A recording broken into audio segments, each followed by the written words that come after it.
When I talk about competing in bobsled and taking part, people often ask the why. It's freezing cold, it takes a lot of time, it's very intensive on the body, it's very intensive mentally. There's no support from SASCOC or structures or anything like that. Why do you want to do it? It can't just be because you're an adrenaline nut. Getting involved in bobsled also sent me out of the comfort zone that I'd built up. I'd spent 15 years getting used to my prosthetics, getting used to being fully mobile and capable and walking around, not using crutches, not having a wheelchair unless it was at home. And I jumped into a sport where winter means that me walking around is actually not an option, because the ice and things with my above knee amputation makes it really difficult to walk in those situations. So the headspace of that was a massive adjustment. It left me doubting myself to some degree, because all the things and success and things that I had done to get to that point didn't really matter in this situation, in this environment, and in some degrees in the sport as well. I was a complete novice. But there are bigger goals here. There are bigger goals for me personally, to chase that Paralympic dream of getting there, of making a story. My father went to the games at 50. Maybe I can get to the games. Maybe I can get there before I'm 50 as well. So the reasons for doing it, the whys, come down to the goals. I'm part of a big system. I'm willing to sacrifice what needs to be sacrificed to take on fears and things that I maybe am not good at or confident about. I'm willing to approach all of them, because the goal is to get the sport to the games, and the goal is to hopefully get myself to the games, to live up to thoughts and dreams and ideas that have floated around my brain for the last 20 years.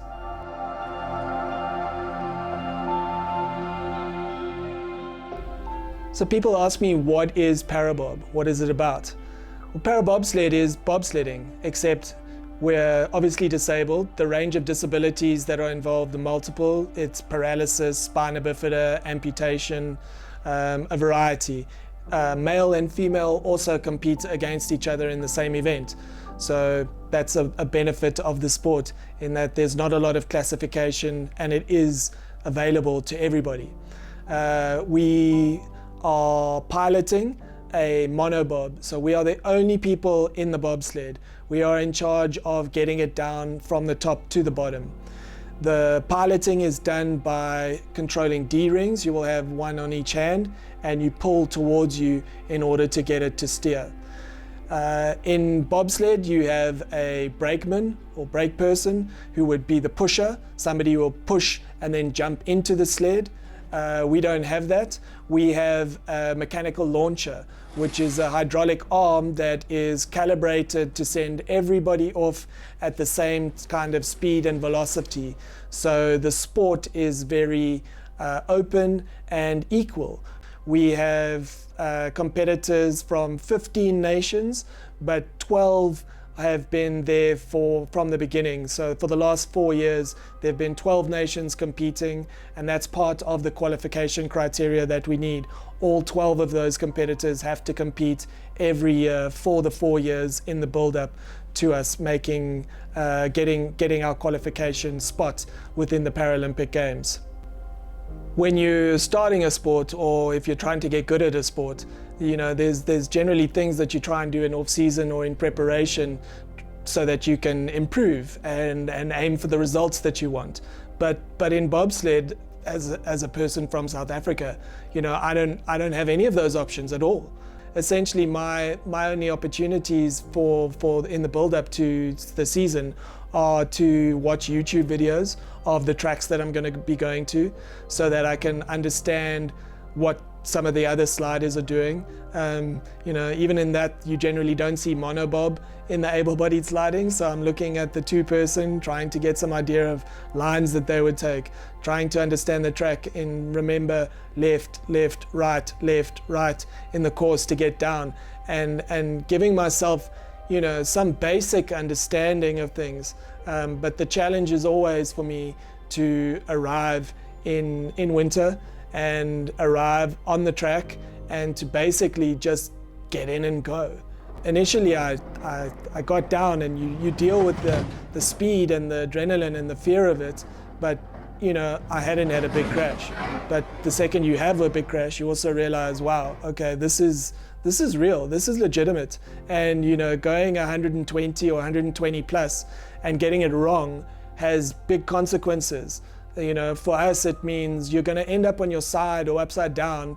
We're held in. You do have a strap holding you into the sled, but the ice is in front of your face, and the noise is incredible when you go over the wrong way.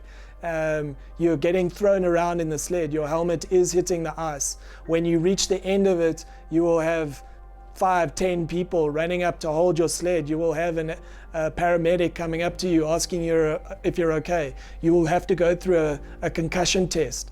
Like, it gets very serious very quickly, and that was something that I had to get my head around in managing the fear. I think all of us do when we're doing it, and then getting a control of that fear.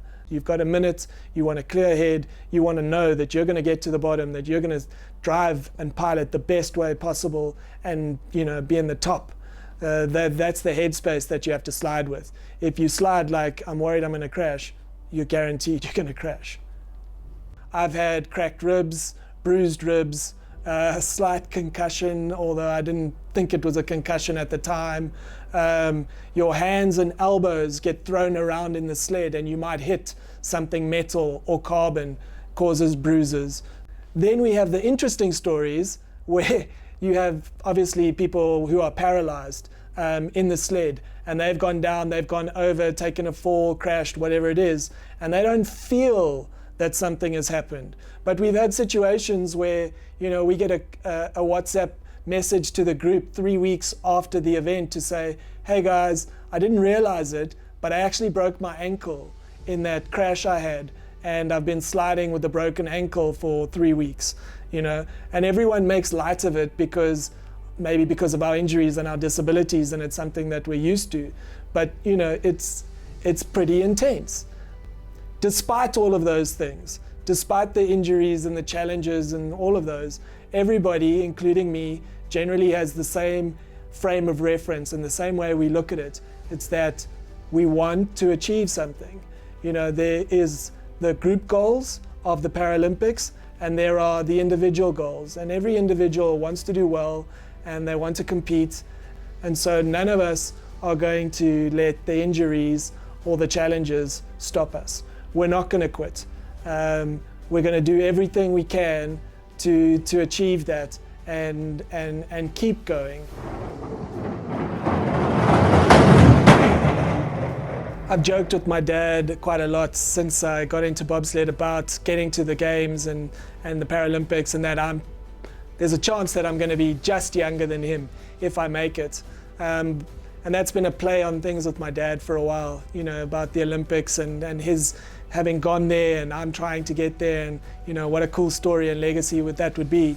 But again, it might not happen. And so one of the things that I've done to connect myself to my dad and to the games and to that story is with my kit. So I don't have any sponsors or kit supplied by South Africa or SASCOC.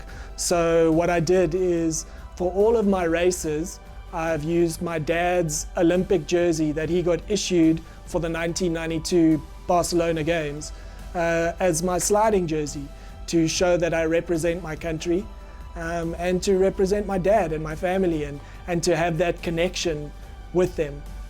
So yeah, that's been one of my secrets and my things that help me, remember everybody and hold them with me when I'm sliding down the ice, is that jersey and knowing that my dad and I have a connection.